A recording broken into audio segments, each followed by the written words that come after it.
Well, there we have it, ladies and gentlemen. Another Asian Cup match day in the books and another massive L for the Indian national team. Now, their 3-0 defeat to Uzbekistan might have come as a surprise to some, including many in the comments section who were very impressed by India's dominant 2-0 loss against Australia earlier in the tournament. But I wasn't fooled for 1 second, and you shouldn't be either if you actually watch this team play. And you know what? I will give the Indian national team a little credit. I felt like their players, especially their wingers and their fullbacks, were a bright spot today. But this national team is straight cheeks, and there's no other way to say it. And if you can't deal with that, then I don't know what to tell you, bro. You can talk all you want about the players missing from this national team squad. Meanwhile, you just got beat down 3-0 by a team in Uzbekistan, missing their best player in Shomurodov. So if I were you, I would head to the nearest pharmacy, order the strongest copium that they sell, and I'd be chewing on that all day. Before I give any further assessment of the Indian national team and talk about the other games that went down, and there is plenty to say, I would ask you now to leave a like on the video if you enjoy these daily uploads here on Deadball TV covering the Asian Cup, and to hit subscribe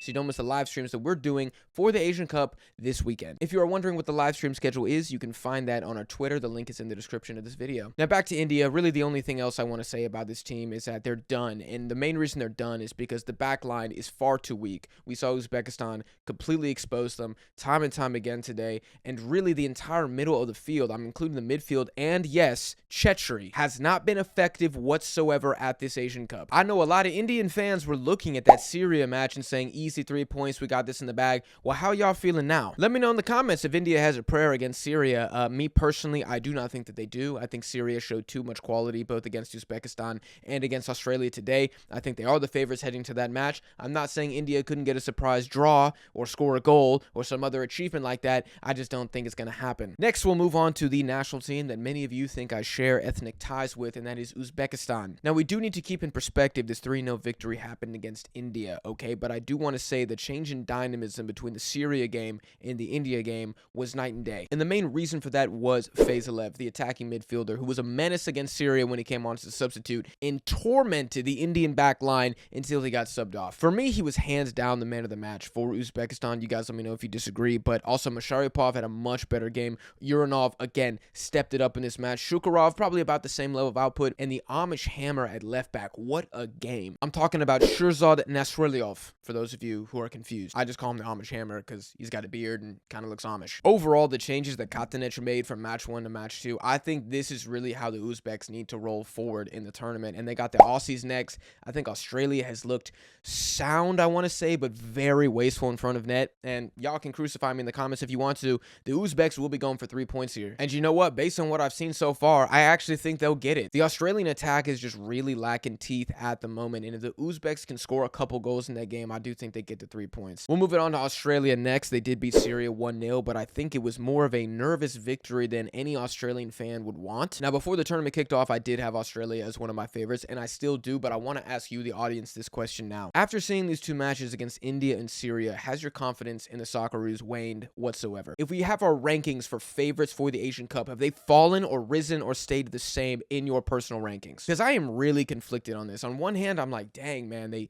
should have beat India by more goals, and Syria were really unlucky to not score today, and really it's a very good goal from Jackson Irvine that breaks the deadlock. But on the other hand, I'm kind of like, isn't this Australian football? Is this not what we expected to see? Did anybody think Australia was going to come out here and play the most scintillating offensive football? They simply don't have the personnel, even if their strongest possible 11 was available, which it's not. I think these results, even though they might not be as cushiony, there's not a lot of makeup on it, I think it's exactly what they want. So again, Socceroos and neutrals, let me know how you're feeling about your national team so far at the Asian Cup. And let me know how confident you're feeling about that Uzbek matchup too. Do you guys think that you can get the victory? Do you think that the Uzbekistan play style, if they come out and play the same formation, the same tactics that they used against India today, do you think that will work towards Australia's advantage? The Uzbeks are really going to try to have the ball. It's not going to be like the India and Syria game where Australia has a monopoly on possession. Although even that being said, after the Jackson Irvine goal, when Syria realized like we kind of have to go for this, I thought they looked a little too dangerous. That Australian midfield wasn't quite providing the protection that I thought that they would, and the back line doesn't look very athletic at the moment. We saw a very quick speed of play, a very quick build-up from Uzbekistan today. I think they could give Australia problems. Unfortunately, we will not be doing a live stream for this game because it's going to be 5:30 on Tuesday, and your boy's going to be out of town, but I am very, very excited to watch this one back. So yeah, y'all drop your predictions down below in the comments. Next up, let's talk about Syria, and I want to shout out Amar Ramadan again, who I thought was very good against Uzbekistan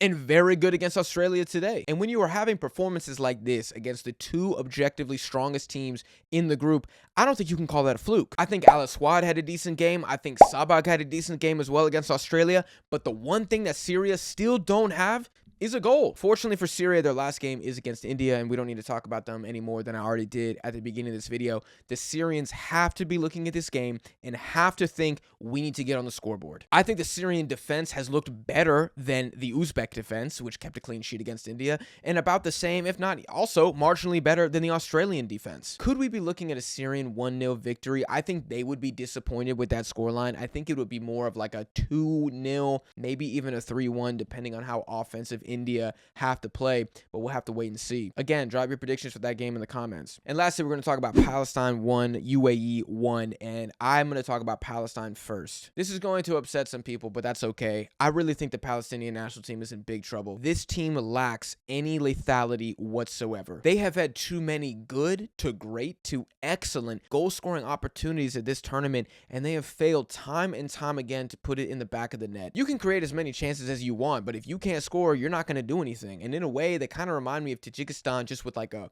better overall team, I think. I want to be wrong about Palestine, and they do have Hong Kong as a final match, and I do predict them winning that game. But eventually, man, someone's got to score. I'm getting frustrated watching this team because against Iran, I couldn't believe that they only scored one. And now today, against the UAE, how do they not win this game? If you are a Palestinian fan, let me know in the comments if you are okay with the 1 point. Because me, as a non-Palestinian, as a neutral, I think this is an L. And I think it's an L because of the circumstance. You were a man up for how long? 70 minutes, maybe even more. You missed a penalty kick. You had shots off the post. You had a couple tap-ins, a couple headers that you couldn't put in the back of the net.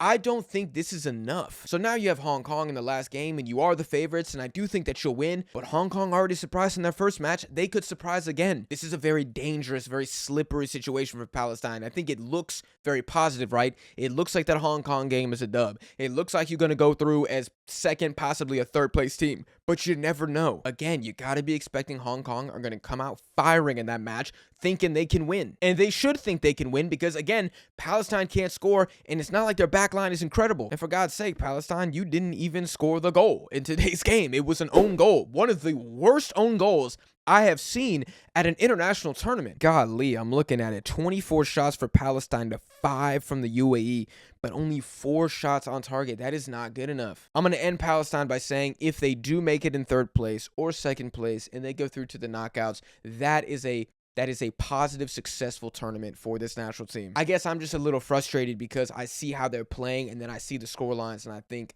those two do not align. I'll end this video by talking about the UAE. I think it's kind of difficult to draw any conclusions about this team other than defensively, I thought it was a great display. I'm looking at it now and it looks like the red card was in the 37th minute, so that means UAE was down a man for 60 minutes plus stoppage time. Paulo Bento made a change immediately after that red card. He brought off Fabio Lima, one of their attacking players, and I think they will find a light, positives in how they defended. And I don't really want to say much else about the UAE. I think they will be feeling like this is a victory. I said that given the circumstances, I think it's a loss for Palestine. Given the circumstances, I think this is pretty solid for the UAE. Because if Palestine scored that penalty in the 37th minute and all of a sudden they just need one more for the winner, I think things turn out very differently. I mean, I say that, but then I also remember that Palestine can't score, so who knows what would have happened. That is the video, guys. Leave a like if you enjoyed. Again, hit subscribe so you don't miss daily Asian Cup content dropping on the channel. Check out the Twitter, social media links in the description of this video. I'll see y'all in the next one.